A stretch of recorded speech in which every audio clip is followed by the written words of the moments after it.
بیت الخلا میں بول و براز کرتے وقت کن باتوں کو ذہن میں رکھنا ضروری ہے اور کن باتوں سے احتیاط کرنا ضروری ہے، آج کی ویڈیو میں ہم آپ کی رہنمائی فرمائیں گے۔ اعوذ باللہ من الشیطان الرجیم، بسم اللہ الرحمن الرحیم۔ میرے انتہائی واجب الاحترام بھائیوں، بزرگوں، دوستوں، اللہ تعالیٰ نے انسان پر احکامات لاگو فرمائے ہیں۔ اللہ کے محبوب علیہ السلام نے ان احکامات کو ادا کرنے کا طریقہ بتلایا ہے۔ اس طریقے کے مطابق عمل کرتے رہیں گے تو کامیاب ہوں گے، اگر اس طریقے کو چھوڑ دیں گے تو ناکام ہونا شروع ہو جائیں گے۔ آج کی ویڈیو میں ہم بات کریں گے کہ بیت الخلا میں بیٹھ کر بات چیت کر سکتے ہیں بول و براز کے دوران یا نہیں۔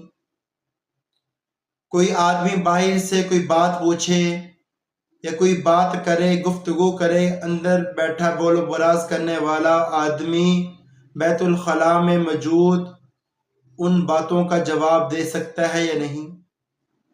تو فرمایا کہ بیت الخلا میں بیٹھ کر آدمی اپنی ضرورت کو جتنا جلد پورا کر سکتا ہے اس کو پورا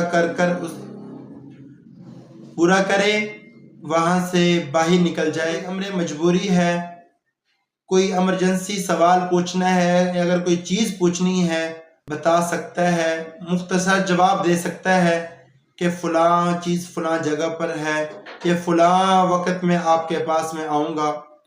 تو اس لیے میرے مسلمان دوستو، ان تمام چیزوں کو ہم ذہن میں رکھیں گے اور بیت الخلا میں بیٹھ کر ہم پانی زیادہ ضائع نہیں کریں گے، جتنی ضرورت ہو اتنا استعمال کریں، کیونکہ ضرورت بقدر ضرورت ہوتی ہے۔